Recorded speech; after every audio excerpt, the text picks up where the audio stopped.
All right, today I want to talk about always controlling the sale and more importantly, always being able to uncover true motivations from your buyers.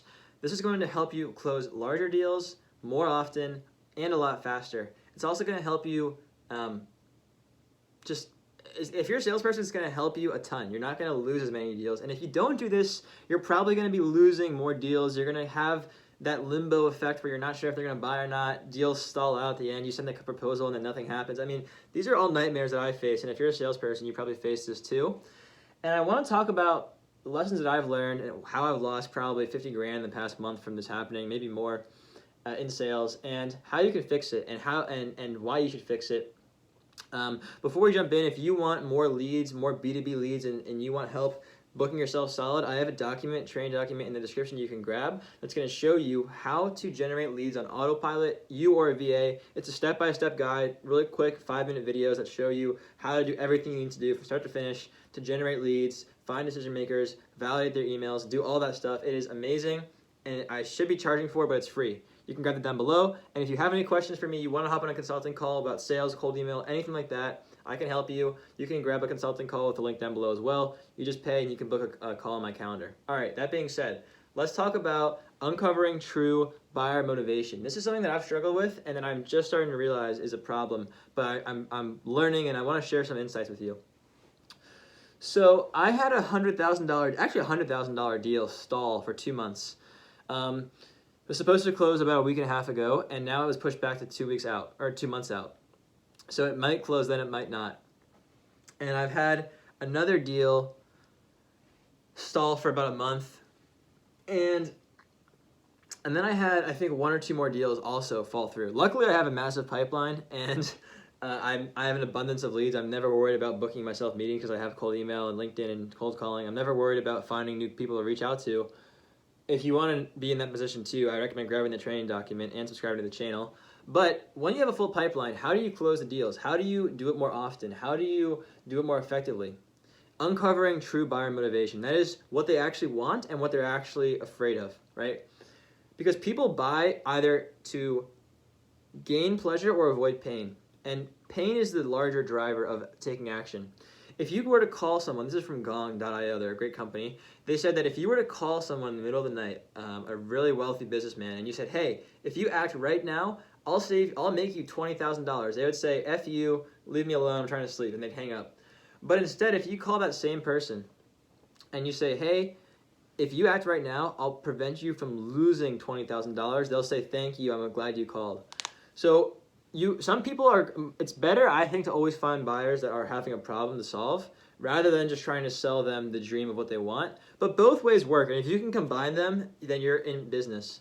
So that's why every sale is about taking the person from where they are now to where they want to go and having your solution as the bridge to solve their challenge in between, okay? That's how you sell anything to anybody. Sell me this pen, that's how you do it, right? But when you run the discovery call, and I have a discovery call framework video you can also check out, which shows you how to get all the information you need from any person to sell them anything. It's a perfect discovery call framework. One of the things I talk about is goals and challenges, but the other thing that I talk about is anxiety and value. So goals. What does someone want? We buy emotionally. We don't buy logically. We buy it because of emotion, and we use logic to justify our decision, right? And so you have to understand that emotional trigger. What do they really want? What is the feeling they want, right? So when you ask somebody, what are your revenue goals for this year? They might say, well, I want to go from $7 to $10 million this year. Okay, great. The mistake that I made a lot is just stopping there. I would just stop and just say, okay, their goal is to make $3 million more, or to get to $10 million or whatever. That's not their goal. They have a goal that's separate from that goal, right? For example, one of the deals I just closed, a 6-figure contract, was with the help of my CEO. He was the one who presented and closed. I'm the one who found the deal. Team effort, though.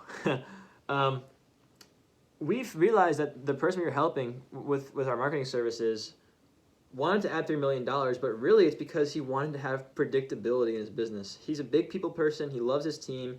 And because he didn't have predictability with his pipeline, he constantly had way too much work and not enough people, or too many people, not enough work. And it was just this constant balancing act. And he wanted to have predictable pipeline. And yes, he wanted to add $3 million this year to get to $10 million. However, what was even more important for him was having predictability. So if we just talked about numbers the whole time, it was all logic, that wouldn't have done it for him. But because we understood his underlying motivation, which was predictability, consistency, and that's his personality type, I think, is a stable SEAL. He's all about being predictable, being stable, caring about his team.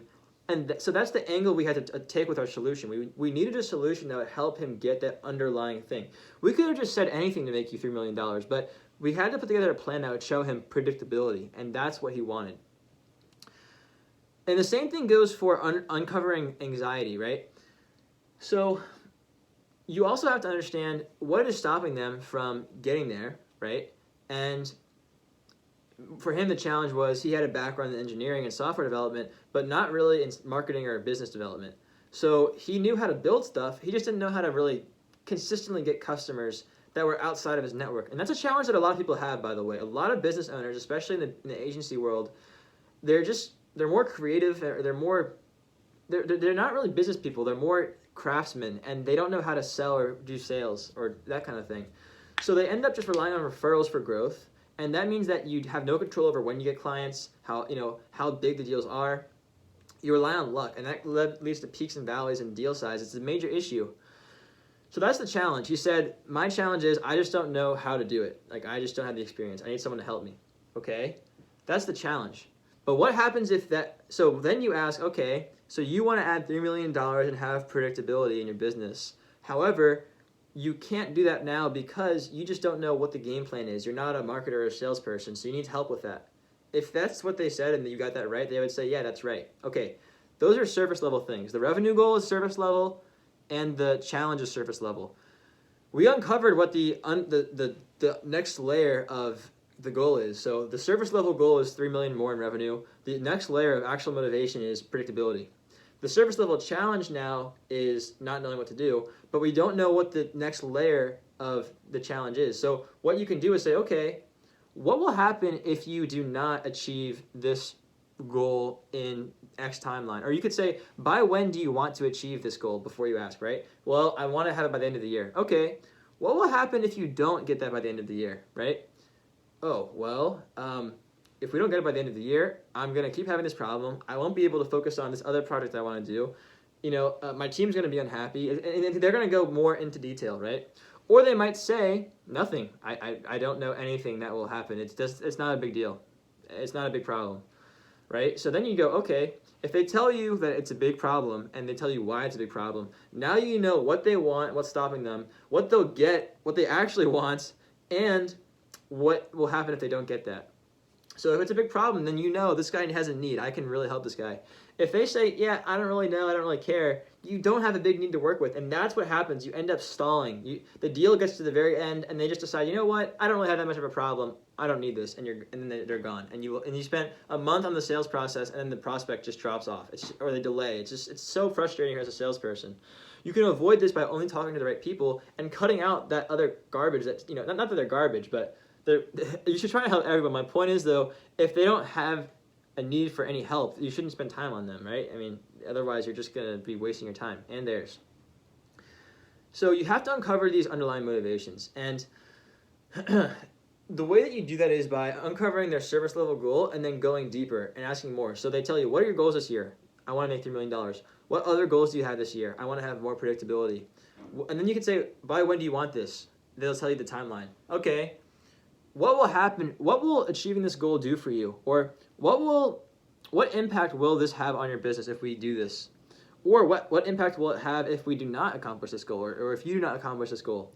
What impact? What is motivating you? What is the importance of this? That is going to uncover the true motivation, right? It's just asking a bit further, going a bit deeper. Most people stop at revenue, but think about it.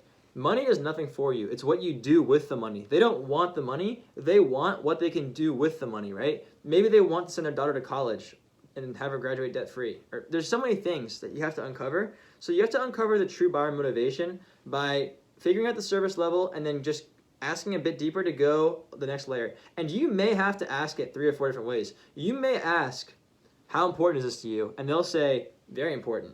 That's a superficial answer. I would just go, very important. And they'll go, yeah, because, and then they'll start getting into it. So you can't be afraid to probe. don't be annoying and ask them a million questions. Do it in the context of the conversation.